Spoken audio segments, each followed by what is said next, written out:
Haleluya, glory. Haleluya. Dan tahukah kita bahwa lagu pujian yang sedang kita nyanyikan bagi kemuliaan nama Tuhan, haleluya, itu adalah lagu orang-orang percaya. Dan memang benar itulah yang kita nantikan. Dari terrestrial kepada celestial. Dari tubuh jasmani kepada tubuh, ya, kepada tubuh rohani. Berbicara tentang rohani adalah firman Tuhan. Haleluya. Dari terrestrial kepada celestial. Dari bumi ini kepada surgawi.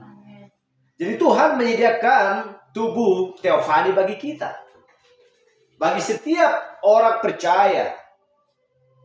Jadi berbicara tentang tubuh teofani, itulah yang tidak dapat dilihat semua orang. Itulah yang tidak dapat kita lihat. Tetapi kita tahu bahwa iman kita sedang melihat tubuh teofani kita.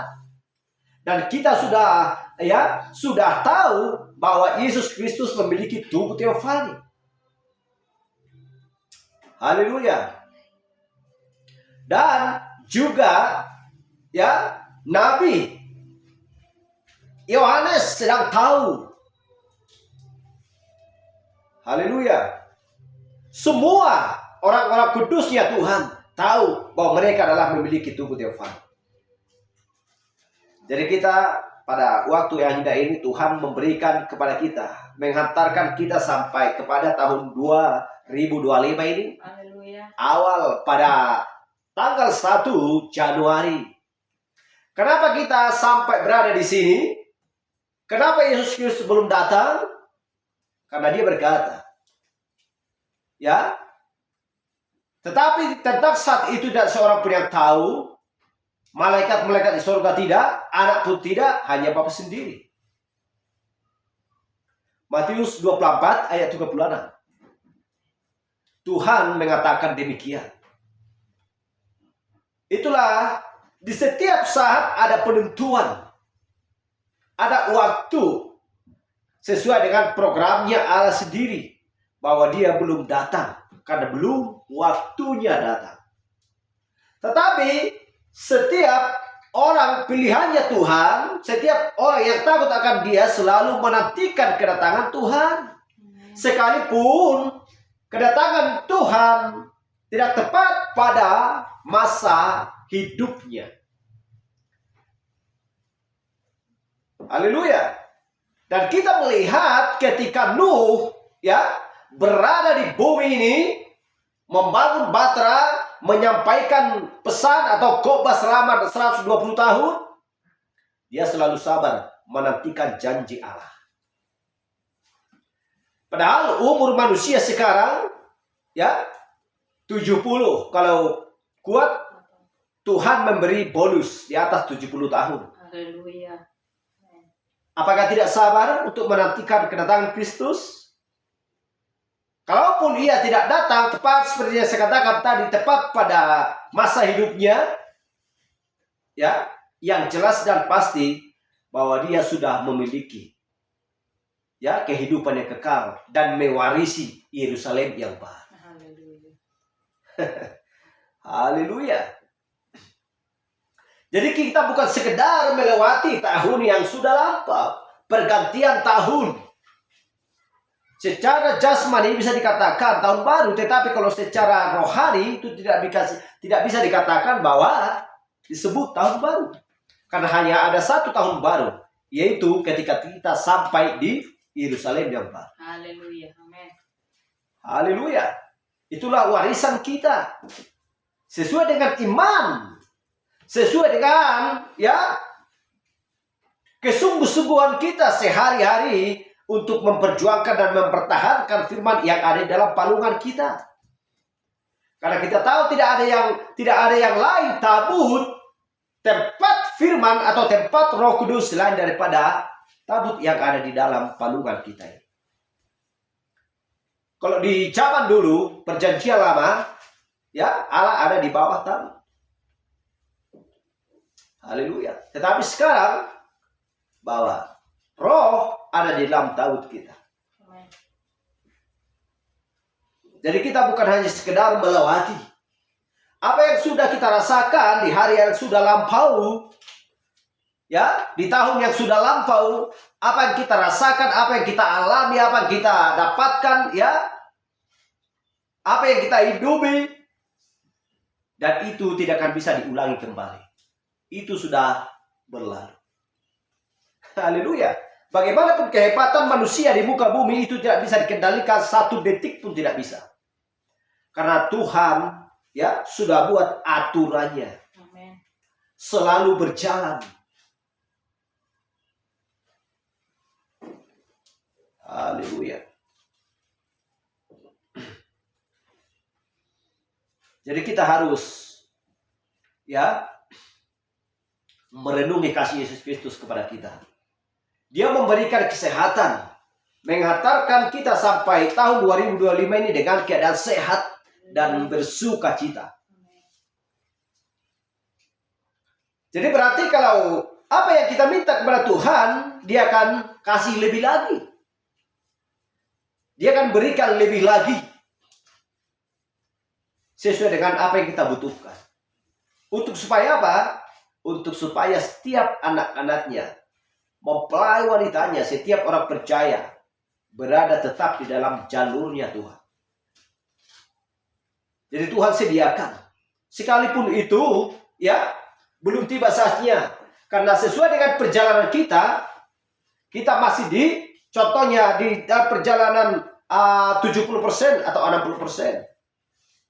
Tetapi ketika kita tiba nanti sampai di sana, sesuai dengan titik janji yang diberikan Tuhan, maka kita akan mendapatkan berkat-berkat yang melimpah. Itulah sebabnya setiap orang yang takut akan Tuhan selalu berjalan di padang gurun. Ada yang berbatu-batuan, ada yang licin, ya, ada rawa-rawa dan lain sebagainya, tetapi ada yang dataran. Haleluya. Tuhan sudah atur semuanya bagi orangnya yang sedang dititipkan sementara waktu di muka bumi. Tuhan menitipkan. Karena kita tahu tempat kita bukan di sini. Kalau memang dunia ini tempat kita, udah bebas saja melakukan apa yang kita inginkan. Tetapi itu tidak bisa kita buat-buat. Memang Tuhan sudah tempatkan, sudah alamatkan, sudah memang disusun dengan rapi di dalam hati kita ini, untuk supaya kita tidak bisa melakukan hal-hal yang jahat. Dari situ kita tahu bahwa kita adalah pilihan Tuhan. Kita pastikan itu. Haleluya. Kalau memang kita tidak pilihan Tuhan, maka kita akan bebas untuk melakukan hal-hal yang najis di mata Tuhan. Lantas kenapa Tuhan menentukan, mempresentasikan bagi kita dia kejaman untuk melakukan firman-Nya? Hanya satu jawabannya. Karena domba-dombaku mendengar suaraku. Haleluya. Domba-dombaku mendengar suaraku. Dan rohlah yang menuntut kepada rohlah yang menuntut domba-dombanya. Kristuslah yang menuntut domba-dombanya kepada rumput yang hijau.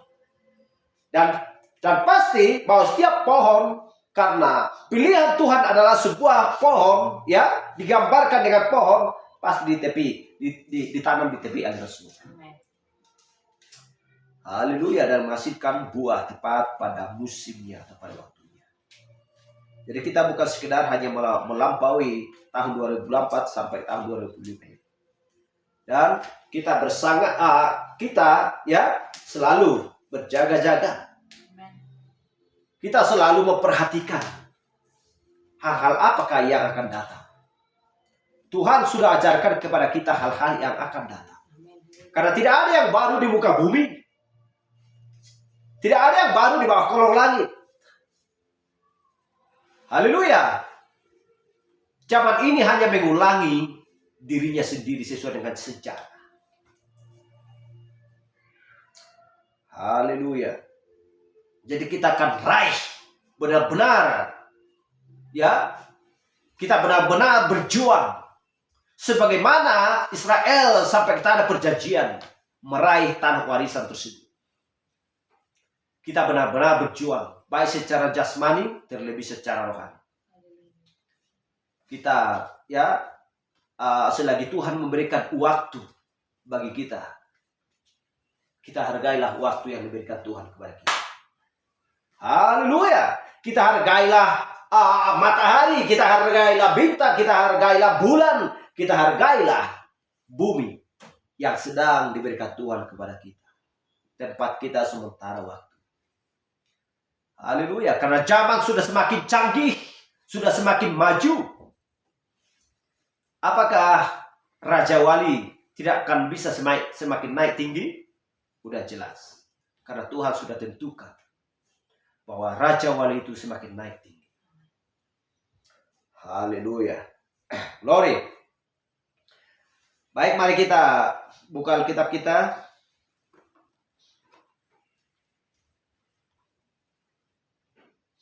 Dari kitab Bilangan.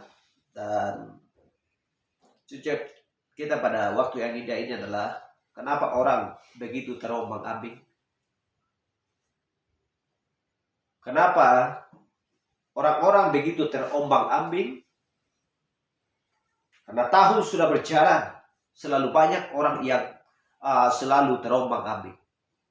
Apa penyebabnya? Haleluya. Kita baca dari Bilangan 22:17. Dari ayat 17 sampai dan 17 nanti berikutnya di ayat 21. Sebab aku akan memberi upahmu sangat banyak, dan apapun yang kamu minta daripadaku, aku akan mengabulkannya. Datanglah dan serapalah bangsa itu bagiku. Kita lihat di ayat 21.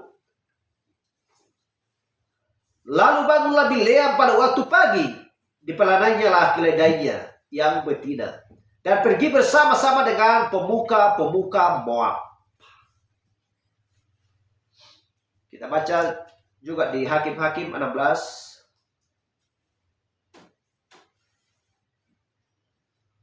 Hakim-Hakim 16 ayat 15 sampai 17. Berkatalah perempuan itu kepadanya, bagaimana mungkin kalau engkau berkata, aku cinta kepadamu, padahal hatimu tidak tertuju kepadaku? Sekarang telah 3 kali engkau mempermain-mainkan aku dan tidak mau menceritakan kepadaku. Karena apakah kekuatanmu demikian besar? Lalu setelah perempuan itu berhari-hari merenggek-renggek kepadanya dan terus mendesak-desak dia, ia tidak dapat lagi menahan hati sehingga ia mau mati rasanya. Maka diceritakannya lah kepadanya segala isi hatinya, katanya, kepalaku tidak pernah kena pisau cukur, sebab sejak dari kandungan ibuku, aku ini seorang najir Allah. Jika kepalaku dicukur, maka kekuatanku akan lenyap daripadaku, dan aku menjadi lemah dan sama seperti orang-orang lain. Kita lihat, ini bersangkutan semuanya firman Tuhan. Kita lihat di 1 Samuel 10 ayat 11. Dan semua orang yang mengenalinya dari dahulu melihat dengan heran bahwa ia bernubuat bersama-sama dengan nabi-nabi itu. Lalu berkatalah orang banyak yang satu kepada yang lain, apakah gerangan yang terjadi dengan anak Kis itu? Apa Saul juga termasuk golongan nabi? Ayat 12. Lalu seorang dari tempat itu menjawab, siapakah bapak mereka? Itulah sebabnya menjadi berbahasa, apa Saul juga termasuk golongan nabi? Kita lihat di ayat 20, 1 Samuel 19 ayat 24. Ia pun menanggalkan pakaiannya, dan ia pun juga kepenuhan di depan Samuel. Ia reba, terhantar dengan telanjang sehari-harian dan semalam-malaman itu. Itulah sebabnya orang berkata, apakah juga Saul termasuk golongan nabi? Silakan duduk.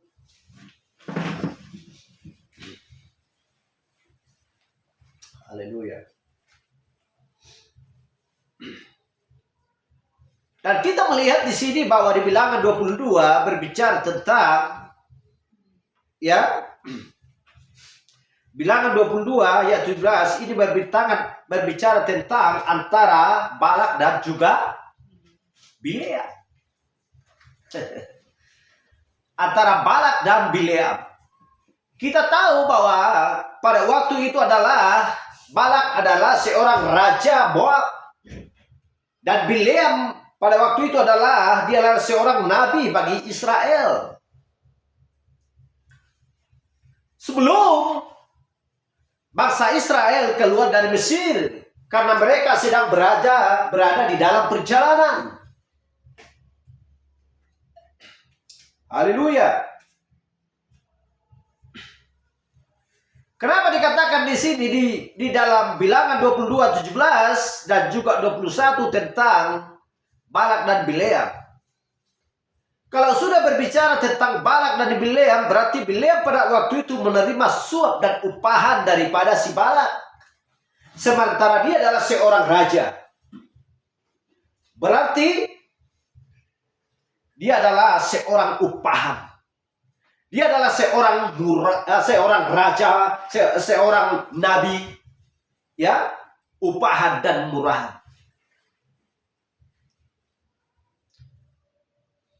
Karena seperti yang saya katakan di kemarin bahwa Bileam ini adalah ya mempunyai dua raja.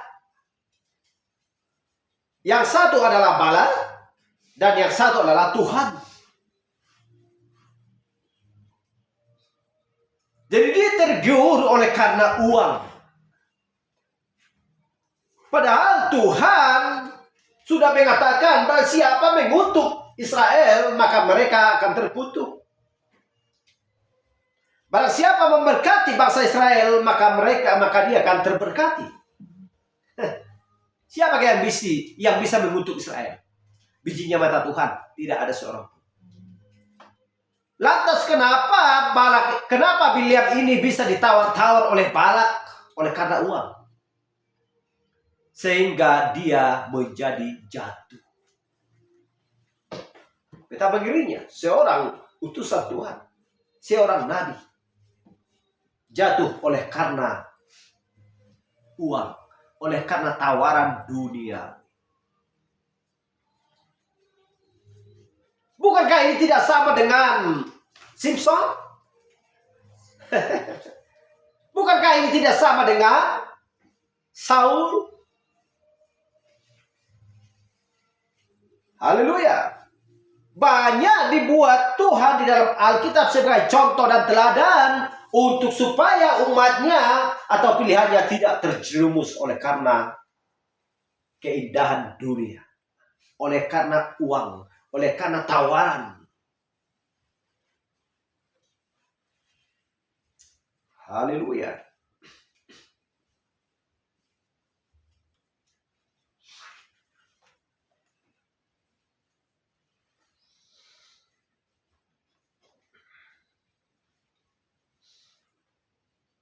Haleluya. Jadi kita tahu siapa kepribadian Simpson tadi.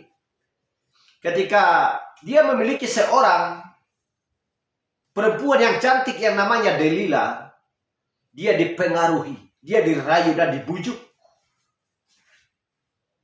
Itulah sebabnya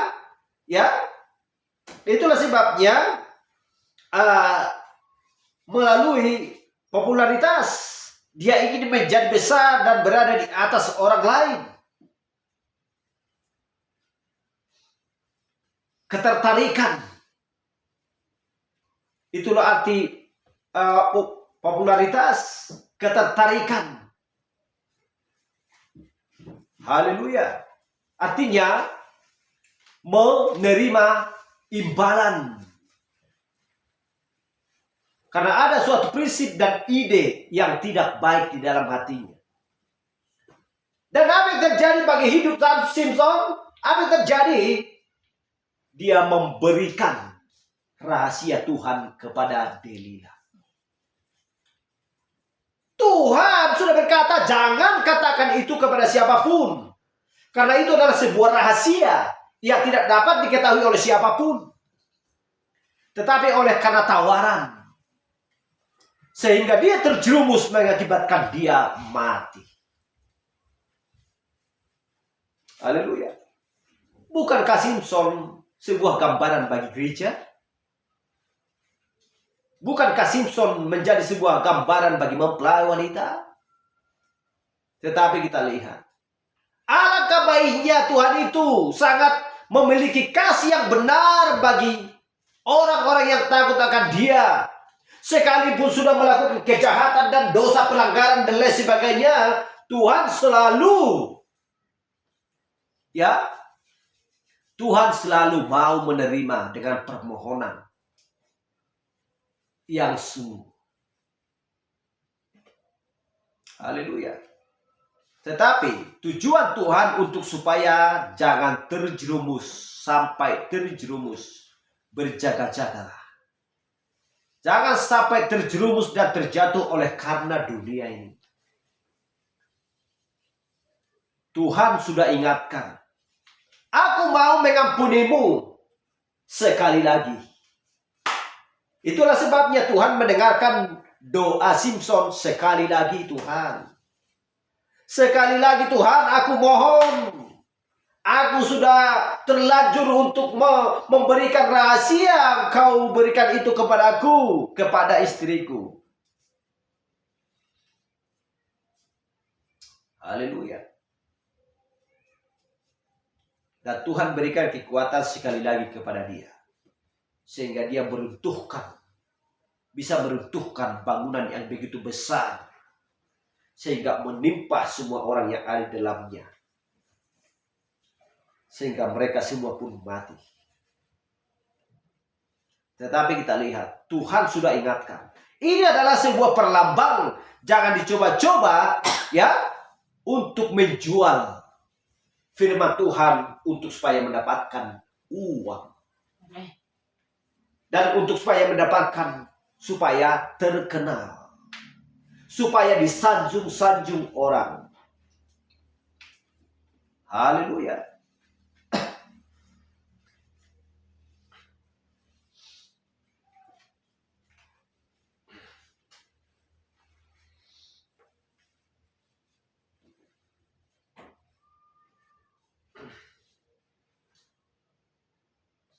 Jadi Saul itu adalah popularitas.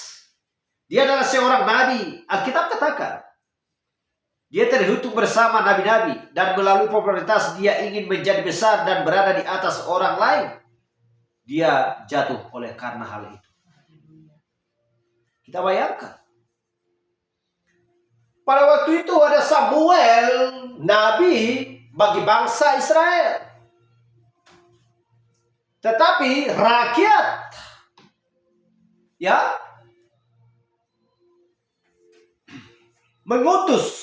mengambil keputusan untuk supaya menggantikan Samuel. Padahal Tuhan tidak pernah mengatakan bahwa Samuel harus segera diganti, karena dia sudah tua. Tetapi karena keinginan manusia, sehingga manusialah yang mengatur pada waktu itu, memaksakan dirinya. Sebelum tiba waktunya, Tuhan memberikan seorang nabi bagi mereka. Itulah keinginan manusia. Ketika Saul diangkat-angkat, disanjung-sanjung, dia mengingini akan kerajaan tersebut, padahal bertentangan dengan perintah Tuhan. Itulah mengakibatkan dia mati di pertempuran. Haleluya. Jadi Tuhan tidak pernah menginginkan hal seperti itu. Sekalipun Saul seorang dari golongan nabi, tetapi yang jelas dia sudah sama seperti Simpson juga. Haleluya.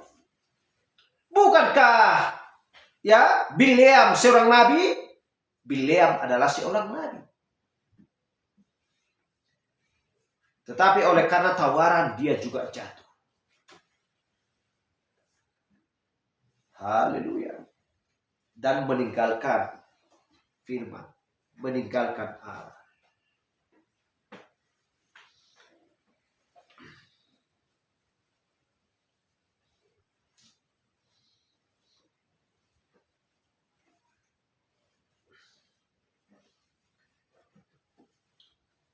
Dan lalu seorang dari tempat itu menjawab, siapakah bapa mereka?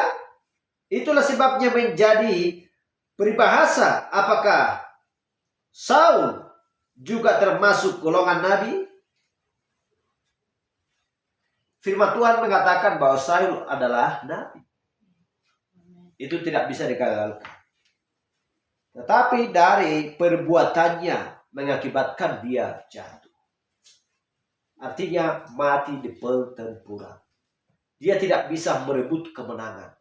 Kenapa? Dia selalu kalah. Kenapa? Karena dia menyimpang dari jalan Tuhan. Jadi bagaimanapun cara kita, kalau kita sudah menyimpang dari jalan Tuhan, pasti kita kalah. Tetapi kalau kita benar-benar berjalan di atas fondasi ya yang dibuat oleh Tuhan, dia katakan karena aku adalah pintu, karena aku adalah jalan, bagaimanapun juga kita tidak akan bisa dikalahkan oleh dunia ini. Haleluya. Itulah sebabnya kenapa orang-orang begitu terombang-ambing. Kenapa engkau Bileam terombang-ambing pikiranmu? Kenapa engkau Simson pikiranmu terombang-ambing sehingga engkau memberitahukan rahasia itu semuanya? Kenapa engkau Saul? Haleluya. Glory. Bagaimana dengan zaman ini? Apakah pikiran orang selalu terombang-ambing? Hampir. Itulah Tuhan tidak bisa dilawan. Perkataannya, sekiranya mungkin. Haleluya. Kenapa? Karena iblis selalu menerkam atau mencoba menerkam orang-orang percaya. Dan selalu mengintip. Binatang buas selalu menerkam. Haleluya. Artinya berbicara tentang dunia. Banyak tawaran, banyak godaan dan lain sebagainya. Sehingga pikiran pun hampir selalu terombang-ambing. Oleh karena faktor ekonomi, oleh karena faktor persoalan, masalah dan lain sebagainya. Padahal dunia sangat pintar untuk melihat-lihat. Bagaimana caranya untuk supaya mendapatkan ini? Kita buat dulu caranya seperti ini. Kita buat dulu caranya seperti itu. Seperti cara Balak tadi kepada Bileam. Berkali-kali ditawar-tawar. Sehingga dia pun menjadi mau. Berkali-kali ditawar oleh Delilah sehingga Simson pun mau.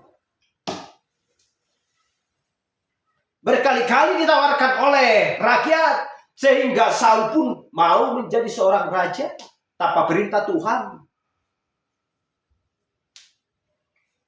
Haleluya. Padahal menyimpang dari jalan Tuhan.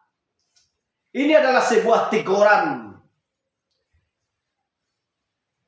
untuk supaya orang-orangnya Tuhan pikirannya tidak terombang-ambing. Haleluya. Kita lanjutkan kita baca di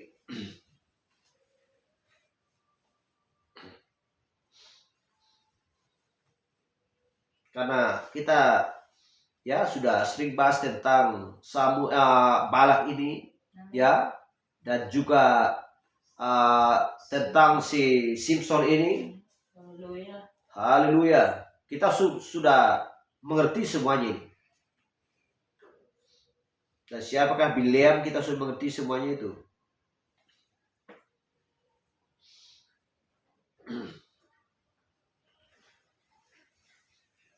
Kita baca dulu di Ibrani 10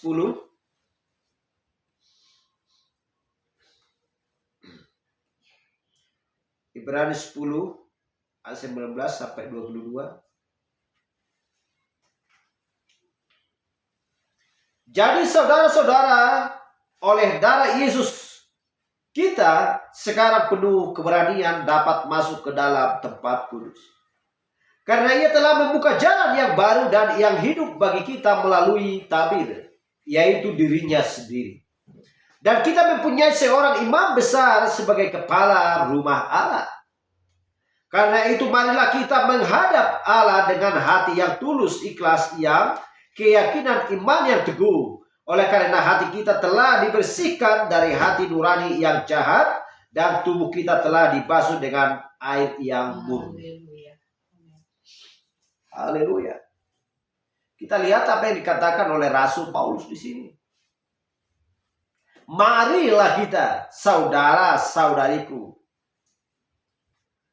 oleh darah Yesus Kristus sekarang penuh keberanian dapat masuk ke dalam tempat kudus. Kalau tidak seorang pun yang berani masuk ke tempat kudus. Haleluya.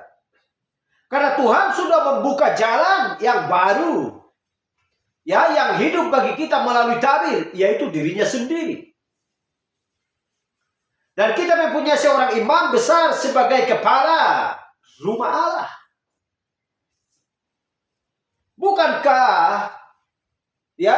Bukankah Roh Kudus menuntun kita?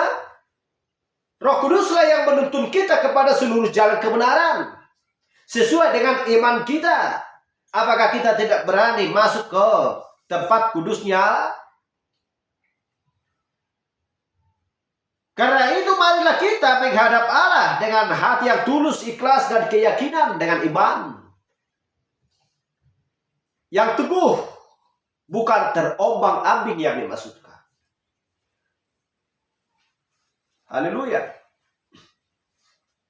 Yang teguh oleh karena hati kita telah dibersihkan dari hati nurani yang jahat dan tubuh kita telah dibasuh dengan air yang murni. Bukankah kita tidak tahu bahwa Kisah Rasul 2:38? Bukankah tidak tahu kita bahwa Rasul Paulus sedang menjelajah ke desa-desa dan mempertanyakan kepada mereka karena terdapat ada 12 murid di sana. Dengan baptisan manakah kamu telah dibaptis? Berbicara tentang air yang murni, patahiran, air pembasuhan untuk supaya dosa diampuni oleh Tuhan. Haleluya. Untuk supaya bisa masuk ke ruang Maha Kudus.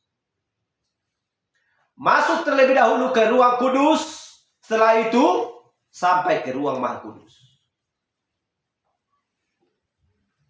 Karena ruang Maha Kudus hanya ada satu terdapat di sana, yaitu Allah.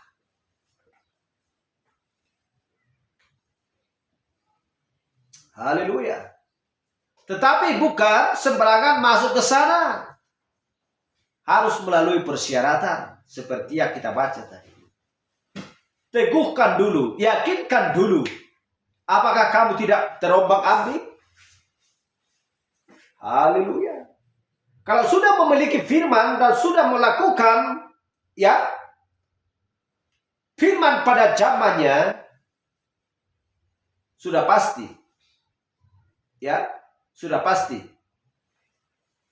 melalui persyaratan atau persyaratan itu terpenuhi dan bisa masuk bersama-sama dengan malaikatnya Allah, bersama-sama dengan Nabi kepada tempat ruang Maha Kudus. Roma 10:17. Jadi iman timbul dari pendengaran dan pendengaran oleh firman Kristus. Bisakah iman timbul tanpa pendengaran firman? Tidak akan bisa timbul.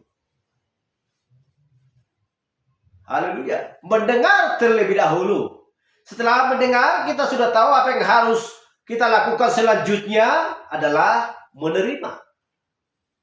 Dan setelah menerima, kita sudah tahu selanjutnya adalah bertindak. Melakukan. Karena tanpa ada tindakan, maka semuanya akan sia-sia. Apakah yang sia-sia itu? mendengar dan menerima. Tanpa tindakan semua akan sia-sia. Sekalipun kita mendengar dan menerima. Siapa yang suka mendengar dan menerima? Banyak orang. Tetapi kalau bertindak, karena sesak dan sepilah jalan untuk menuju kepada kerajaan kekal. Haleluya.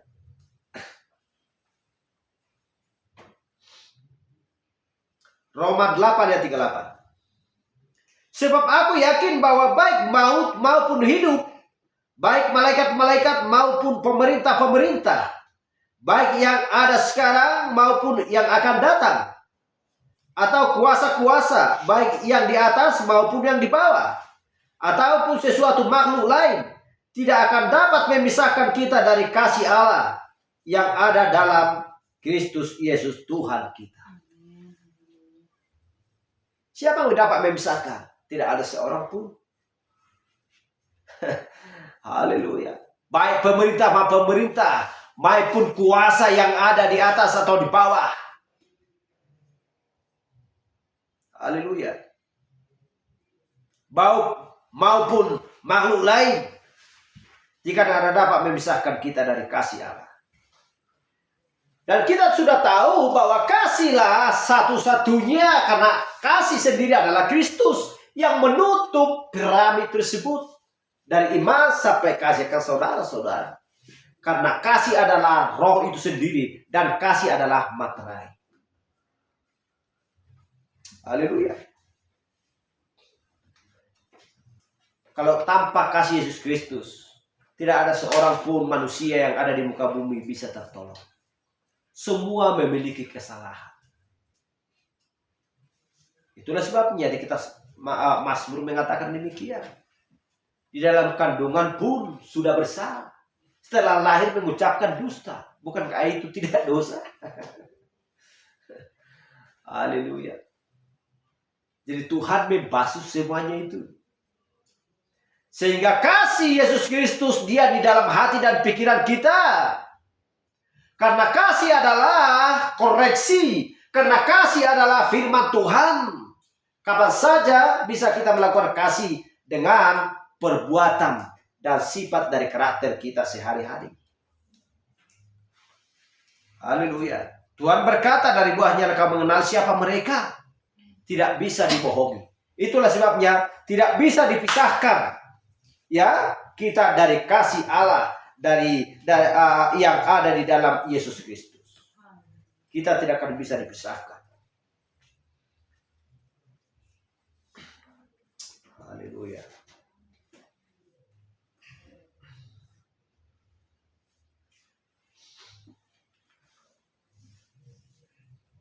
Matius 17 ayat 5. Dan tiba-tiba sedang ia berkata-kata, turunlah awan yang terang menaungi mereka, dan dari dalam awan itu terdengar suara yang berkata, inilah anak yang kukasihi, kepadanya lah aku berkenan, dengarkanlah dia. Haleluya. Dengarkanlah dia. Inilah anak yang kukasihi, kepadanya lah aku berkenan. Siapa yang mau mengasihi dia dan siapa yang mau mendengarkan dia, maka akan mendapatkan. Itulah sebabnya di ketujuh zaman gereja, ya, barang siapa mau mendengarkan, berarti dia bertelinga. Hendaklah kamu mendengar, ya, barang siapa bertelinga, hendaklah kamu mendengar apa yang dikatakan Roh kepadamu atau kepada jemaat-jemaat. Barang siapa bertelinga. Kalau kita memikirkan semua manusia bertelinga. Tetapi Tuhan katakan barang siapa bertelinga. Bisakah kita memikirkan itu sebenarnya? Kalau sepintas di dalam pikiran, ya Tuhan, kan semua manusia bertelinga. Kenapa Tuhan katakan barang siapa bertelinga? Semuanya bertelinga Tuhan. Padahal maksudnya banyak telinga, Tetapi bukan semua telinga yang mau mendengarkan firman. Itu yang dimaksudkan. Contohnya kalau di sekolah, di kelas, barang siapa memiliki buku, barang siapa punya buku, barang siapa punya pulpen. Siapa tahu tidak ada. Apakah itu pertanyaan yang bagus? Iya. Tetapi kalau telinga, sudah pasti semua manusia mempunyai telinga. Tetapi ditanya lagi, siapa yang bertanya, barang siapa bertelinga, hendaklah ia mendengarkan apa yang dikatakan Roh kepada jemaat-jemaat. Kalau jemaat-jemaat berarti sudah ada 2-3 orang, artinya sudah ada contohnya sebuah perkumpulan atau sekutu. Itu yang dimaksudkan. Jemaat-jemaat. Haleluya. Dari Efesus sampai Laodikia berbicara tentang demikian.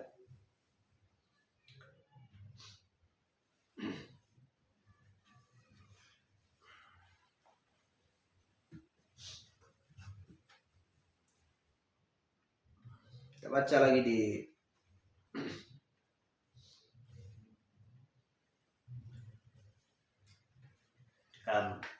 pesan kita Keluaran 16 ayat 15 sampai 20. Ketika orang Israel melihatnya, berkatalah mereka seorang kepada yang lain, apakah ini? Sebab mereka tidak tahu apa itu. Tetapi Musa berkata kepada mereka, inilah roti yang diberikan Tuhan kepadamu menjadi makananmu. 16. Beginilah perintah Tuhan, pungutlah itu tiap-tiap orang menurut keperluannya masing-masing. Kamu boleh mengambil untuk seisi kemahnya. Segomer seorang menurut jumlah jiwa. Demikianlah diperbuat oleh Israel. Mereka mengumpulkan. Ada banyak. Ada yang banyak, ada yang sedikit. Ketika mereka menekannya dengan gomer, maka orang yang mengumpulkan banyak tidak kelebihan, dan orang yang mengumpulkan sedikit tidak kekurangan. Tiap-tiap orang mengumpulkan menurut keperluannya. Musa berkata kepada mereka, seorang pun tidak boleh meninggalkan daripadanya sampai pagi. Tetapi ada yang tidak mendengarkan Musa. Bukankah kita tidak baca lagi?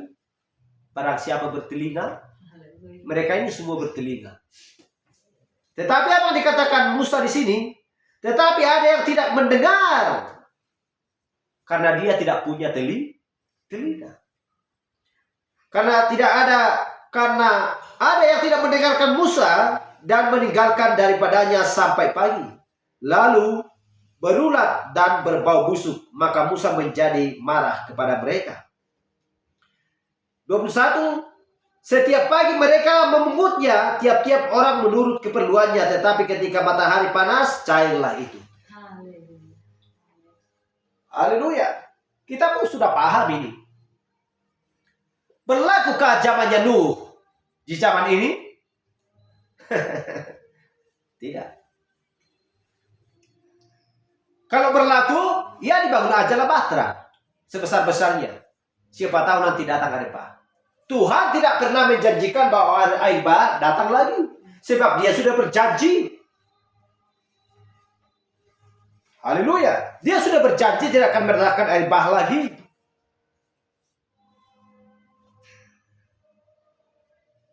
Jadi berarti yang harus dilakukan adalah firman pada zamannya. Artinya jangan bermalam.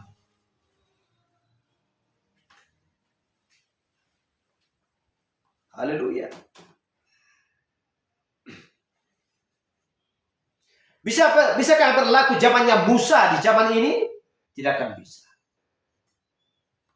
Tetapi kita lihat, kenapa engkau terombang-ambing sehingga engkau tidak percaya kepada perkataanku.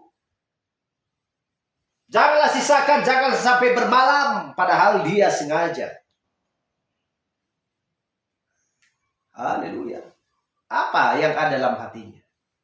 Apakah dia tidak percaya bahwa Tuhanlah yang membawa mereka keluar dari Mesir? Ketika mereka melewati Laut Merah,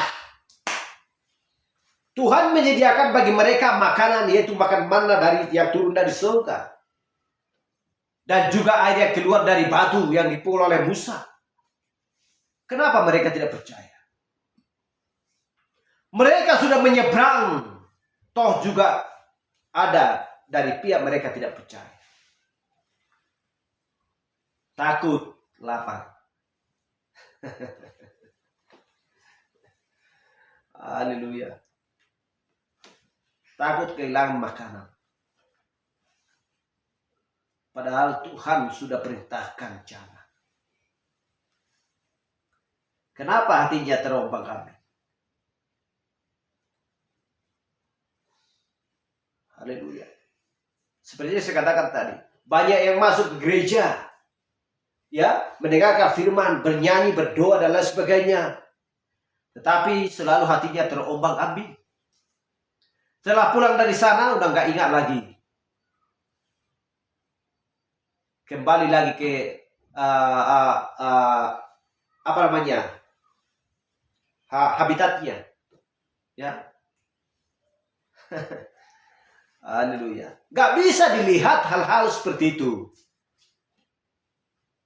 Ada manusia, baru saja dia kenyang ketika dia melihat semua makanan yang enak, udah dia makan lagi. Dia nggak bisa tahan diri. Haleluya. Dia tidak fokus dan dia tidak selalu mengingat pesannya Tuhan. Itulah membuat manusia selalu terombang-ambing dan gagal.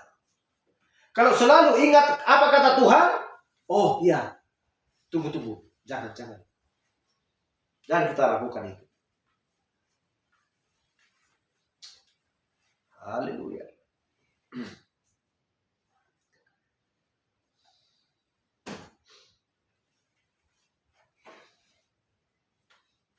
Inilah roti yang diberikan Tuhan kepadamu menjadi makananmu. Bukan roti olahan. Bukan roti buatan manusia. Tetapi roti yang turun dari surga. Apakah mereka kenyang? Kenyang. Semua orang tahu bahwa Yesus tidak makan 40 hari 40 malam. Siapa yang beri dia makan? Haleluya.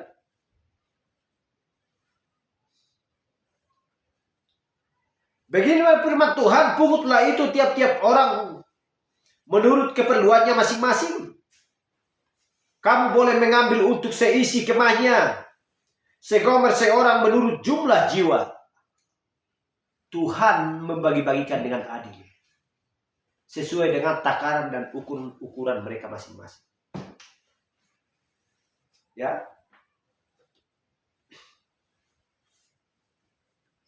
Mereka semua sederhana, tidak terlalu kenyang dan tidak ada lagi rasa lapar.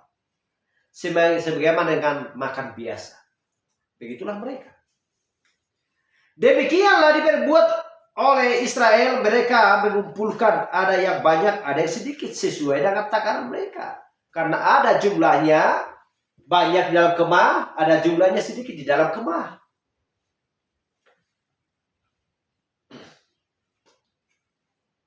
Tetapi yang tidak mendengarkan Musa dan meninggalkan daripadanya sampai pagi. Lalu berulat dan berbau busuk. Maka Musa menjadi marah kepada mereka. Ini berbicara tentang firman Tuhan pada zamannya. Karena ini makanan bukan makanan buatan manusia. Ini adalah firman pada zamannya. Makanan pada musimnya. Itulah sebabnya saya katakan tadi, bahwa pelayanan zaman ini bukan lagi pelayanan Nuh atau Musa. Haleluya. Kalau memang ini masih pelayanan Rasul Paulus, Irenaeus Martin, Kolumba Martin Luther, maka dia pasti akan hidup hari ini. Yang kedua, maka Tuhan tidak akan buat di sini ketujuh zaman gereja atau ketujuh jemaat. Cukup aja hanya satu jemaat, yaitu Efesus di masa pelayanan Rasul Paulus.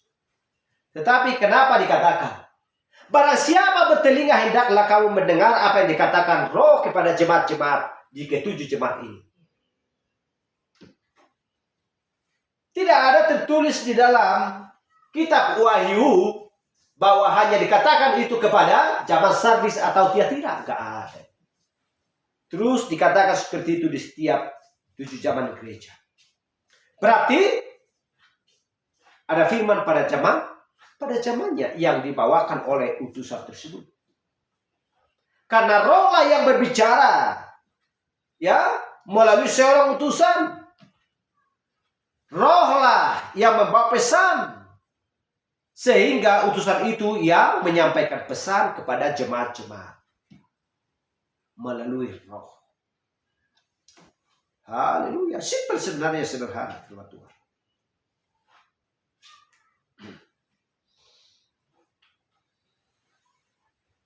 Yohanes 5:24, sesungguhnya aku berkata kepadamu, barang siapa mendengar perkataanku dan percaya kepada Yesus aku, dia mempunyai hidup kekal dan tidak turut dihukum, sebab ia sudah pindah dari maut ke dalam hidup. Israel keluar dari Mesir. Mereka memperjuangkan dan mengingat apa janji Allah sehingga mereka sampai ke tanah perjanjian. Sudah pindah dari dalam maut ke dalam hidup.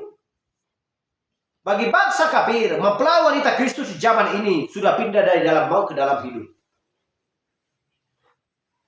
Haleluya. Kita sedang berjalan sampai menuju tanah perjanjian.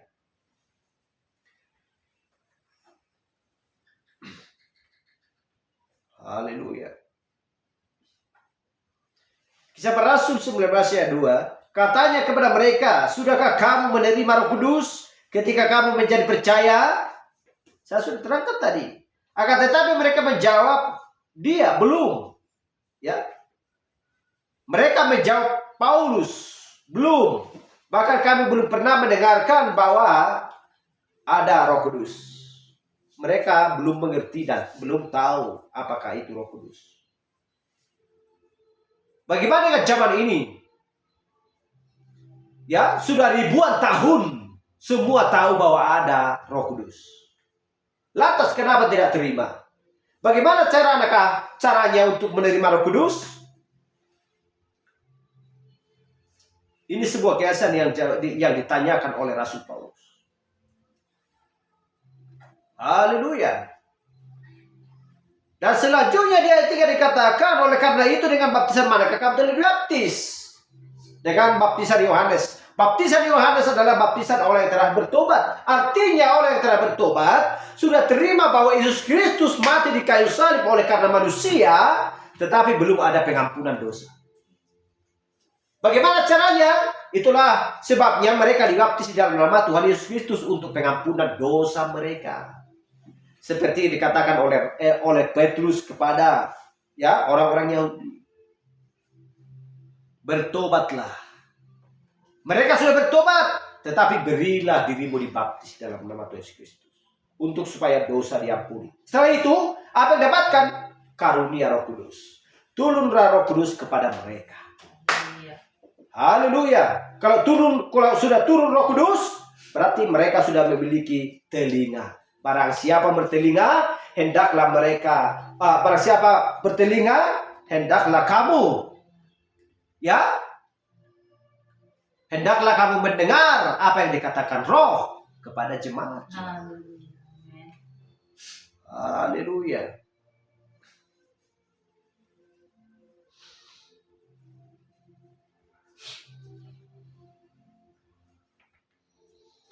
Keluaran 16 ayat 33, sebab itu Musa berkata kepada Harun, ambillah sebuah buli-buli, taruhlah manna di dalamnya segomer penuh, dan tempatkanlah itu di hadapan Tuhan untuk disimpan turun-temurun.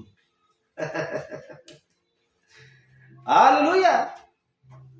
Kalau ini sudah disimpan di hadapan Tuhan sampai turun-temurun pun itu tidak akan berubah.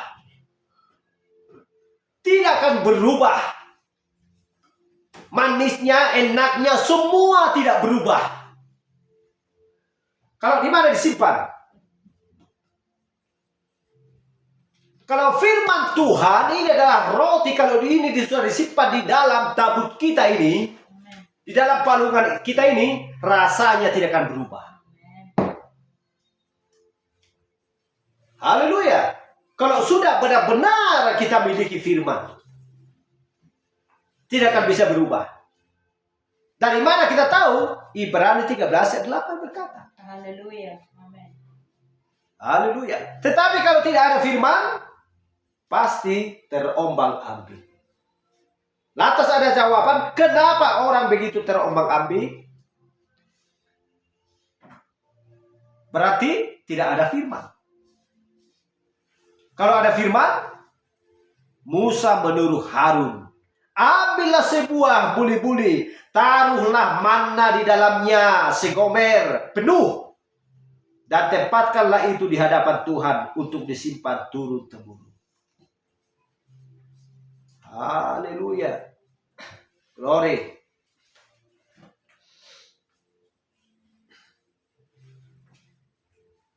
Wahyu 2 ayat 17. Siapa bertelinga hendaklah ia mendengarkan apa dikatakan Roh kepada jemaat-jemaat. Barang siapa menang, kepadanya akan kuberikan dari mana yang tersembunyi, dan aku akan mengaruniakan kepadanya batu putih yang di atasnya tertulis nama baru yang tidak diketahui oleh siapapun selain oleh yang menerimanya. Siapa yang menerimanya? Yang besar adalah kita. Hanya kita yang tahu. Mempelai wanita Kristus yang sejati. Haleluya. Glory. Itulah sebabnya Tuhan selalu berusaha terus non-stop 24 jam memperhatikan yang dikasihinya, orang-orangnya, pilihannya. Selalu non-stop 24 jam. Memperhatikan, melihat, untuk supaya kita tidak menyimpang daripada ajaran Kristus di zaman ini. Haleluya. Glory. Untuk menutup kita baca Filipi 1 ayat 2. Karena bagiku hidup adalah Kristus dan mati adalah keuntungan. Siapa yang mengatakan ini? Adalah Rasul Paulus. Karena bagiku hidup adalah Kristus dan mati adalah keuntungan. Kenapa dikatakan keuntungan? Ya, firman Tuhan berkata, benih harus jatuh untuk supaya menghasilkan buah yang banyak. Kristus harus mati untuk supaya menghasilkan mempelai yang banyak. Haleluya. Glory.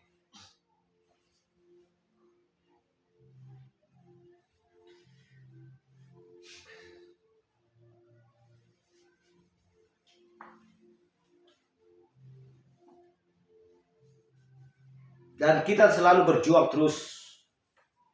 Ya. Tahun 2025 ini kita harus berjuang terus dengan penuh. Jangan kita sampai tergoda oleh karena manusia. Kita mengingat bagaimana tentang perbuatan si Delilah tadi kepada Simson. Haleluya.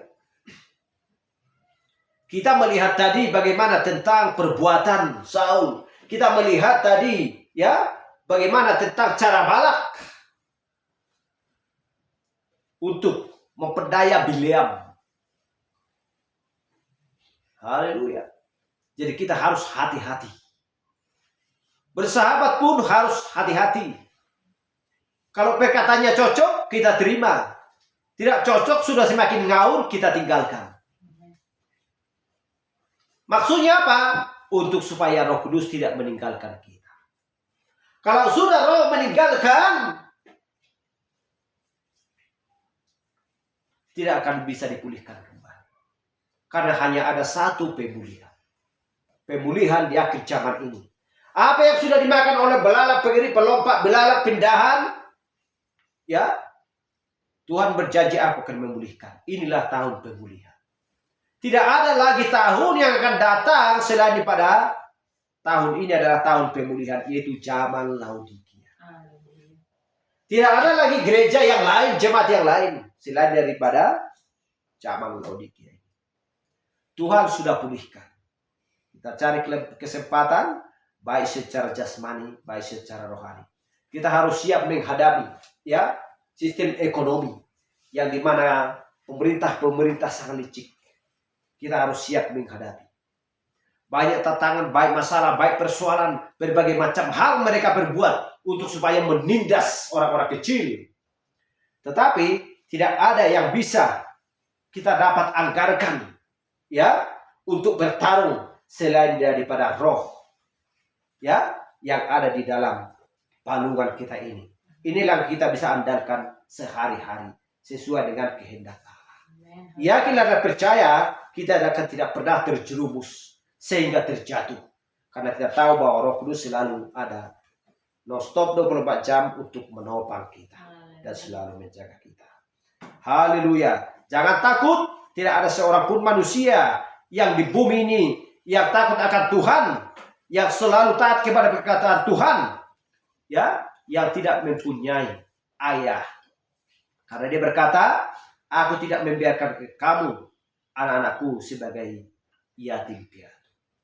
Karena aku mempunyai tongkat yang besar, mempunyai terang yang sangat begitu terang bagi hidupmu. Percayalah, jalanilah, berjalanlah sesuai dengan jalan yang kutunjukkan kepadamu. Akulah pintu dan akulah jalan. Tidak ada seorang pun yang dapat datang kepada Bapa kalau bukan melalui aku. Itulah sebabnya dia menciptakan dirinya sendiri. Dia menciptakan tubuh bagi tabernakelnya, tempatnya. Untuk supaya benar-benar dia sebagai contoh dan teladan bagi kita. Haleluya. Dia pun menderita, kita tidak menderita. Tetapi setelah itu semuanya berakhir. Di sana tidak ada ratapan tangisan, gertakan gigi, tidak ada penyakit dan lain sebagainya. Hanya memiliki sukacita yang kekal. Haleluya. Itulah iman kita dan itulah sebabnya kita bertindak pada zaman ini untuk melakukan firman Tuhan. Terpujilah nama Tuhan. Sampai di sini pembahasan kita, biar kita lanjutkan minggu depan.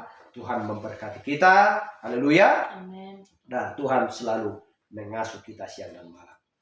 Mari kita ke pujian kita tutup ibadah kita. Haleluya.